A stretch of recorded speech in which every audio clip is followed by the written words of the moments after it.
Au nom de Jésus-Christ le Nazaréen, lève-toi et marche. Votre obéissance stimule la foi théologale de celui qui va être guéri. Et le Seigneur accomplit la merveille. Vous n'avez été qu'un instrument momentané de cette grâce de Dieu. Après, vous demeurez pauvre, faible et tout tremblant devant ce charisme, même s'il se reproduit d'autres fois. La première fois que le Seigneur nous donna de vivre ce charisme, c'était à propos d'une musulmane au Niger. Elle avait parcouru les guérisseurs, les églises guérisseuses, les sectes. Et on lui a dit finalement, va chez les catholiques, là-bas tu peux voir Jésus lui-même. Et elle est venue un soir où il était question du ministère du sacrement des malades. L'évêque était là, des prêtres étaient là, et ils ont fait le sacrement des malades. Mais la malade dont les deux jambes étaient inertes était entrée en retard dans l'église avec des béquilles et on la soutenait encore. Comme la prière est finie, que le prêtre et l'évêque s'en allaient, elle demande à un voisin, mais où est Jésus? On m'a dit que je vais le voir ici. C'est lui qui s'en va là-bas? Dit pas tout à fait, c'est pas exactement lui. C'est son représentant qui s'en va. Et alors, la femme dit, mais et alors, quand est-ce que je vais le voir? On dit, c'est fini, la prière est finie. Musulmane, non baptisée, elle ne pouvait pas recevoir l'onction des malades qui est un sacrement. Elle se met à pleurer, à pleurer. Elle me dit, oh, Jésus ne me fera pas ça lui aussi. Si je ne vois pas Jésus aujourd'hui, je ne sors pas de cette église. Et elle est restée assise et elle s'était mise à pleurer. Les gens sortaient, mais vous savez, les charismatiques, c'est eux les derniers toujours à partir.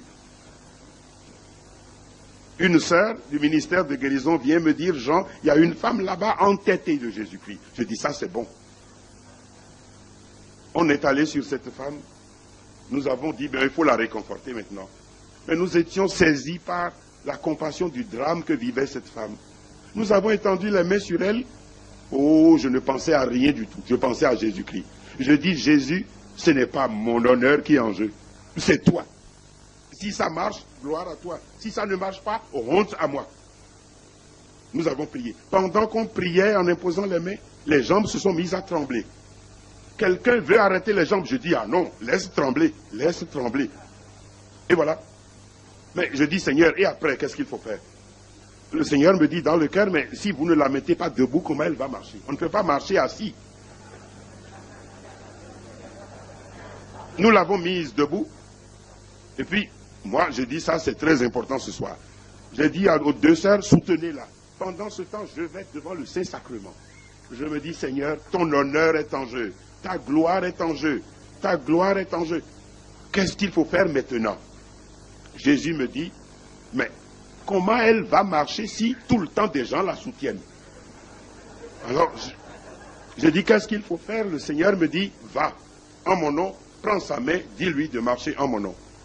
Je dis, bon, je vais franchir le rebord de la barque et marcher sur la mer. Je me suis avancé, j'ai dit aux sœurs, laissez-la. J'ai pris sa main. Elle me regarde inquiet. J'ai vu l'importance du regard. Elle me regarde de l'air de dire, mais tu sais ce que tu me dis de faire?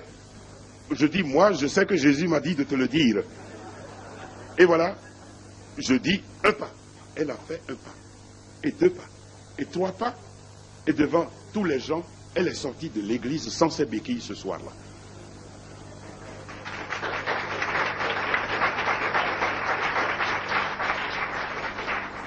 Gloire au Seigneur Jésus. Le ministère de guérison, je dois conclure en disant que retournée dans sa famille qui est musulmane, elle a été très mal accueillie. Les jambes sont tombées de nouveau. On l'a ramenée à la mission. Nous avons prié devant la Vierge Marie. Et ça s'est consolidé pour de bon. Et depuis ce jour, elle est devenue un témoin de Jésus-Christ. Elle est devenue catéchumène. Aujourd'hui, elle est baptisée et elle est disciple de Jésus-Christ.